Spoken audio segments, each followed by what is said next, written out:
नमस्कार दोस्तों, ढोल में पोल चैनल में आप सब मित्रों का हार्दिक स्वागत करता हूं। दोस्तों, हमारे महाभारत में ऐसी ऐसी अजीब और विचित्र कथाएं भरी पड़ी हैं जिनको पढ़ने पर ज्ञात होता है कि इनका कोई भी वैज्ञानिक आधार नहीं है, कोई भी इनमें सत्यता नहीं है दोस्तों। और हम कहते हैं कि इनमें बड़ा ज्ञान विज्ञान भरा हुआ है। देखो दोस्तों, और इसमें एक ख़ास बात ये भी है कि ये वशिष्ठ हुए, विश्वामित्र हुए, ये त्रेता युग में भी हुए। राम के समय में आप जानते ही हैं, वशिष्ठ जी जो है राम के कुलगुरु थे। विश्वामित्र जी उनको ले गए थे राजा जनक के यहाँ, राक्षसों को मरवाने के लिए ले गए थे। फिर जनक के यहाँ स्वयंवर में ले गए थे। विश्वामित्र को भी आप जानते ही हैं। और ये भी जानते हैं कि विश्वामित्र में और वशिष्ठ में, क्योंकि विश्वामित्र क्षत्रिय थे और वशिष्ठ जो है ब्राह्मण थे, इनमें आपस में बहुत तनातनी चलती थी दोस्तों। बहुत संघर्ष हुआ था।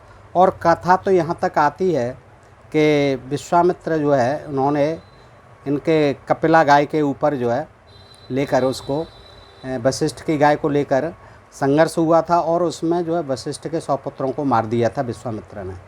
लेकिन वशिष्ठ कुछ नहीं कर पाए थे, यद्यपि वो राम के कुलगुरु थे, पुरोहित थे। तो दोस्तों, इसमें एक कथा और आती है इसी के संदर्भ में तुरंत बाद जो है कि जैसे मार दिए जो है विश्वामित्र ने वशिष्ठ के 100 पुत्र। इसके बाद जो है वही 100 पुत्र जो है कलमासपाद नाम का वो इक्ष्वाक वंश का राजा होता है, और उसको जो है श्राप दे देते हैं कोई मुनि जो है। तो वो जो है उनके पुत्रों को, वशिष्ठ का पुत्र शक्ति मुनि, वो उनको श्राप दे देता है कलमासपाद को। और वो जो है श्राप देने के कारण राक्षस बन जाता है। और राक्षस बनने के बाद में वो बस न केवल शक्ति मुनि को खाता है जो वशिष्ठ का सबसे बड़ा पुत्र है, बल्कि सारे पुत्रों को खा जाता है। इस प्रकार ये 100 पुत्र जो है उसने खा लिए राक्षस बन करके कलमासपाद ने, और विश्वामित्र ने भी मार दिए। दोनों कथा जो है लगातार हैं दोस्तों।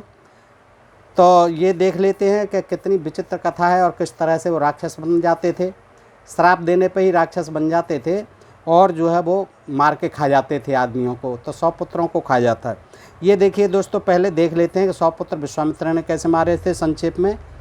आइए दोस्तों, कि एक वैशंपायन जी कहते हैं गंधर्व से, कि वैशंपायन जी कहते हैं जन्मेजय गंधर्वराज चित्ररथ के मुख से महर्षि वशिष्ठ की महिमा सुनकर अर्जुन के मन में उनके संबंध में बड़ा कौतूहल हुआ।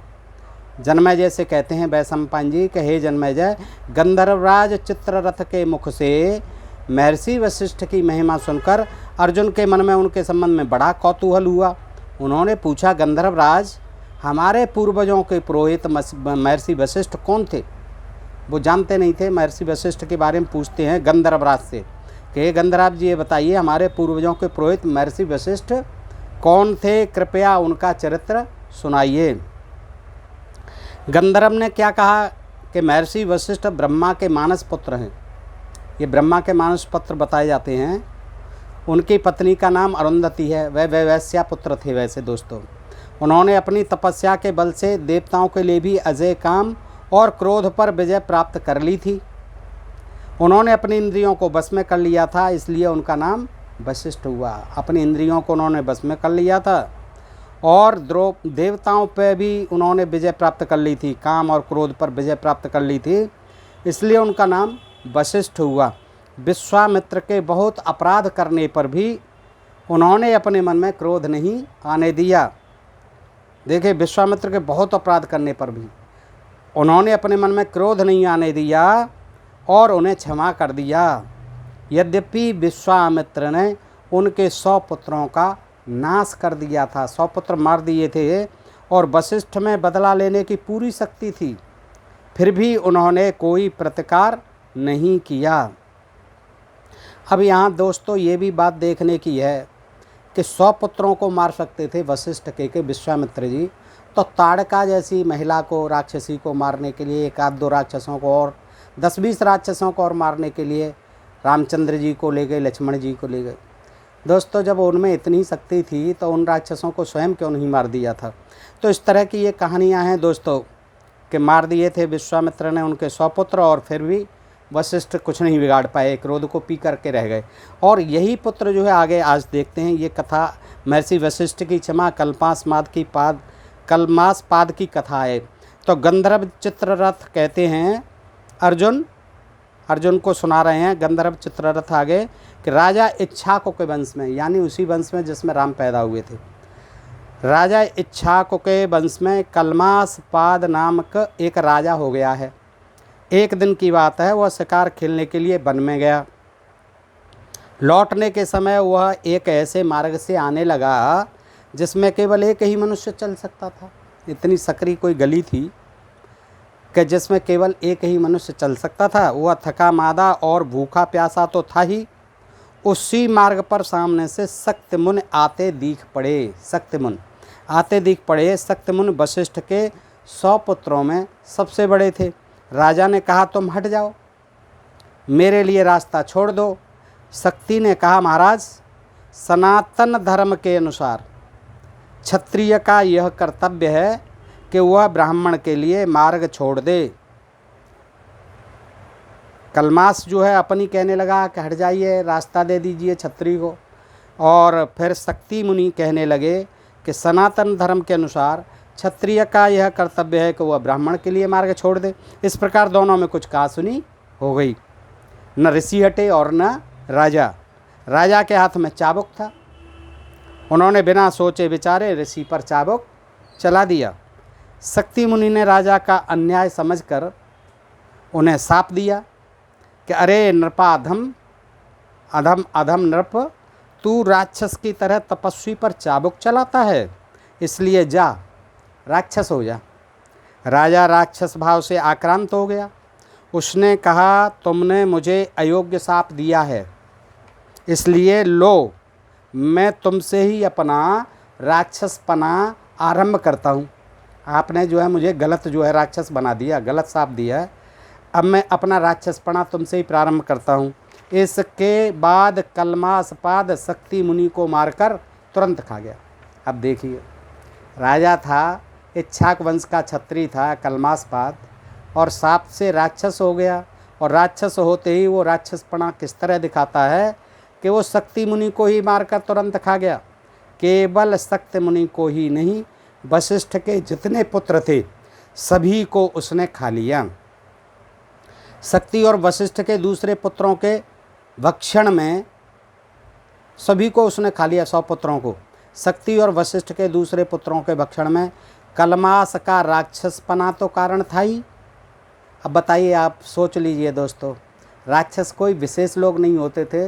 ये जो ब्राह्मण शाप दे देते थे तो हर किसी को, चाहे वो क्षत्रिय हो, चाहे ब्राह्मण हो, चाहे कोई और भी हो, वैश्य हो, शूद्र हो, कोई भी हो, तो राक्षस बना देते थे।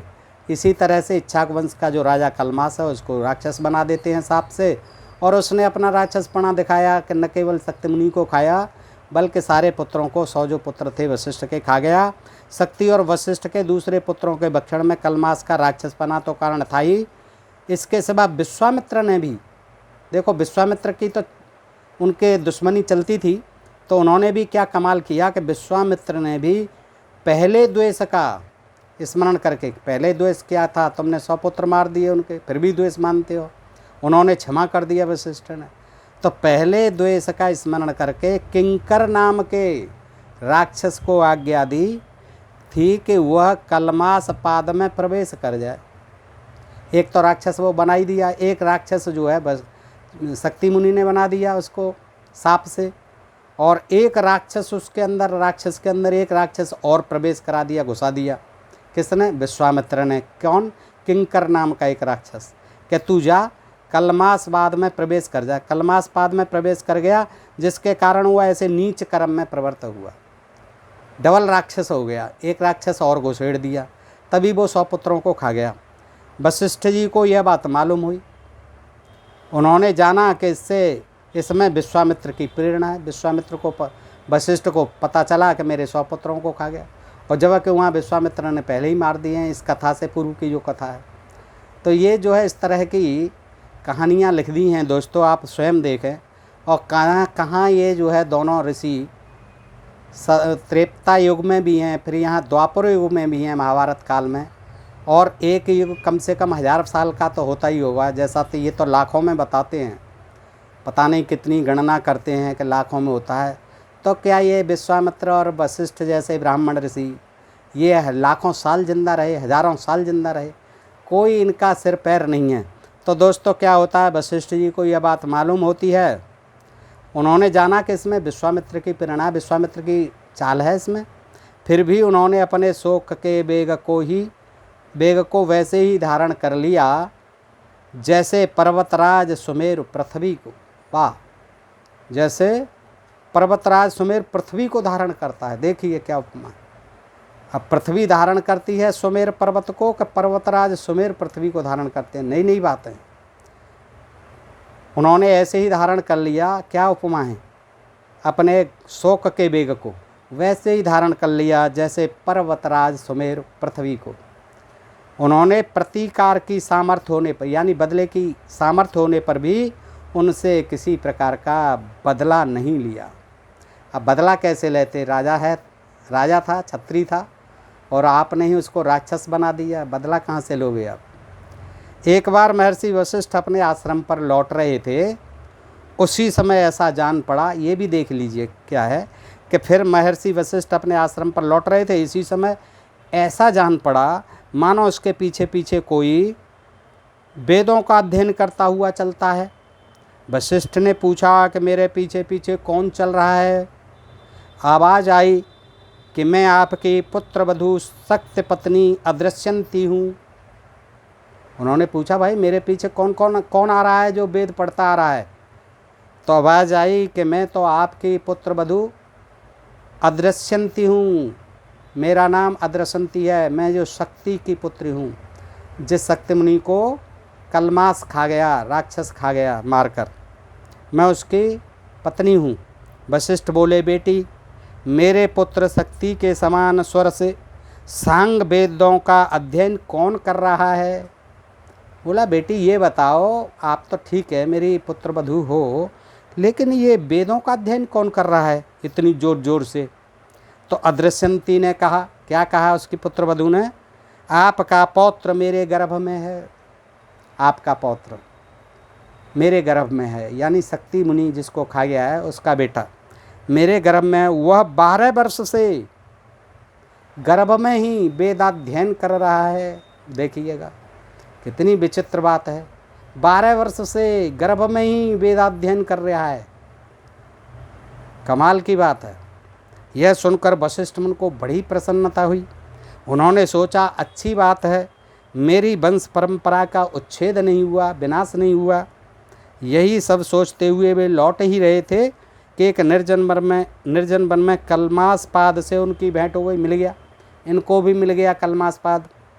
कलमासपाद विश्वामित्र के द्वारा प्रेरित उग्र राक्षस से आविष्ट होकर वशिष्ठ मुनि को खा जाने के लिए दौड़ा। अब ये वशिष्ठ मुनि को भी खा जाने के लिए दौड़ा। उस क्रूर कर्मा राक्षस को देखकर अदृश्यंती डर गई, उनकी जो पुत्रवधी थी वो डर गई देख करके, और कहने लगी, भगवान देखिए देखिए, यह हाथ में सूखा काट लिए भयंकर राक्षस दौड़ा आ रहा है, आप इससे मेरी रक्षा कीजिए। वशिष्ठ ने कहा, बेटी डरो मत, यह राक्षस नहीं कलमासपाद है। वशिष्ठ जी जानते थे उसे। यह कहकर महर्षि वशिष्ठ ने हुंकार से ही उसे रोक दिया, हुंकार भरी, और वो खड़ा रह गया। इसके बाद उन्होंने जल को हाथ में लेकर मंत्र से अभिमंत्रित किया। देखिए क्या कमाल है, जल पढ़ करके अभिमंत्रित किया और कलमासपाद के ऊपर डाला, वह तुरंत सांप से मुक्त हो गया। देखिए सांप कितना आसान था, लग भी हाल जाता था। 100 पुत्रों को खा गया वशिष्ठ के को, और अब जो है उन्होंने तुरंत जो है एक मुट्ठी में जल पढ़ करके उसके ऊपर छिड़क दिया, जिससे वह सांप से मुक्त हो गया। अब ये देख लें आप, किसी को राक्षस बनाना और फिर राक्षस भाव से मुक्त कर देना, इन ब्राह्मण ऋषियों का बिल्कुल एक आसान काम था इनके लिए। जरा सा पानी लेना है, मंत्र पढ़ना है और राक्षस बना देना है, फिर राक्षस से मुक्ति कर देनी है। तो राक्षस भाव से मुक्त हो गया। 12 वर्ष के बाद आज वह सांप से छूटा। 12 वर्ष हो गए थे उसके, और 12 वर्ष ही उस शक्ति मुनि के बच्चे को हो गए गर्भ में। अभी वो वेदाध्ययन कर रहा है। उसका तेज बढ़ गया, वह होश में आया और हाथ जोड़कर श्रेष्ठ महर्षि वशिष्ठ से कहने लगा, महाराज मैं सुदास का पुत्र कलमासपाद आपका यजमान हूँ। बताने लग गया, परिचय देने लग गया। आज्ञा कीजिए मैं आपकी क्या सेवा करूं। वशिष्ठ जी ने कहा यह सब बात तो भैया समय समय की है, अब जाओ तुम अपने राज्य की देखभाल करो। हाँ, इतना ध्यान रखना कि कभी किसी ब्राह्मण का अपमान न हो, इतना ध्यान रखना। जाते जाते उसको जो है ये नसीहत दे रहे हैं कि किसी ब्राह्मण का अपमान न हो भाई। और तुम जाओ, कोई बात नहीं, मेरे 100 पुत्रों को खा गए, कोई दिक्कत नहीं है। राजा ने प्रतिज्ञा की, क्या प्रतिज्ञा की? महाभाग्यवान ऋषि श्रेष्ठ, मैं आपकी आज्ञा का पालन करूँगा, कभी ब्राह्मणों का तिरस्कार नहीं करूँगा, उनका प्रेम से सत्कार करूँगा। क्षमाशील महर्षि वशिष्ठ इसी पुत्रघाती राजा के साथ, पुत्रघाती पुत्रों को खा गया मार के, राजा के साथ अयोध्या में आए। फिर उसी के साथ अयोध्या में आए और अपने कृपा प्रसाद से उसे पुत्रवान बनाया, उसको पुत्रवान भी बना दिया। इधर वशिष्ठ के आश्रम पर अदृश्यंती के गर्भ से पराशर का जन्म हुआ। अब देखिए पराशर का जन्म हो जाता है। ये पराशर जो है इस तरह से शक्ति मुनि यानी वशिष्ठ का पौत्र थे। स्वयं भगवान वशिष्ठ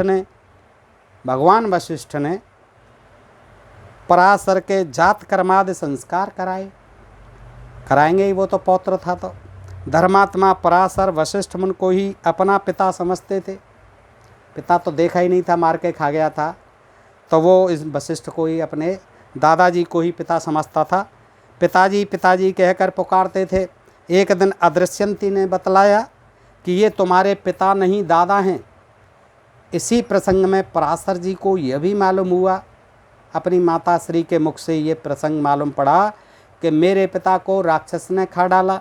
यह सुनकर उनके चित्त में बड़ा दुख हुआ और उन्होंने सब राजाओं पर विजय प्राप्त करने का निश्चय किया।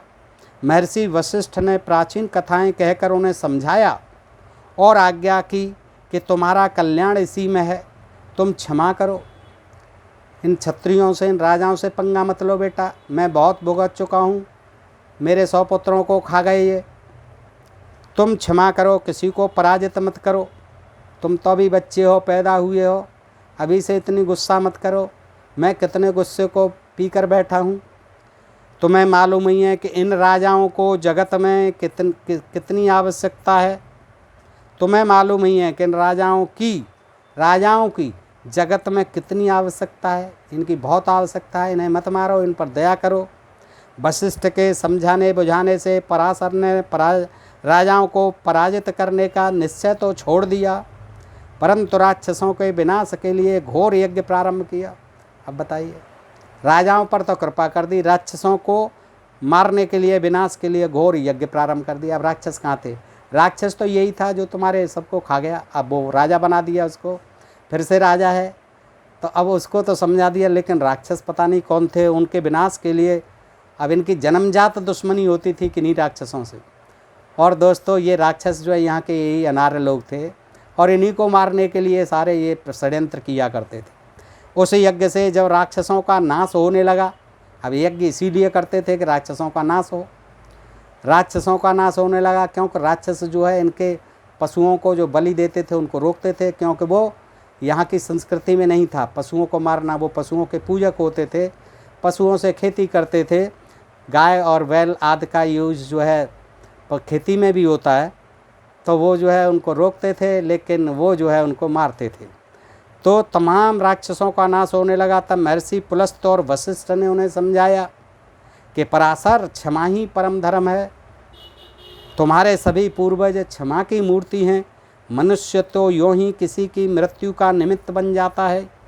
तुम यह भयंकर क्रोध त्याग दो। ऋषियों की आज्ञा से पराशर ने भी क्षमा स्वीकार की।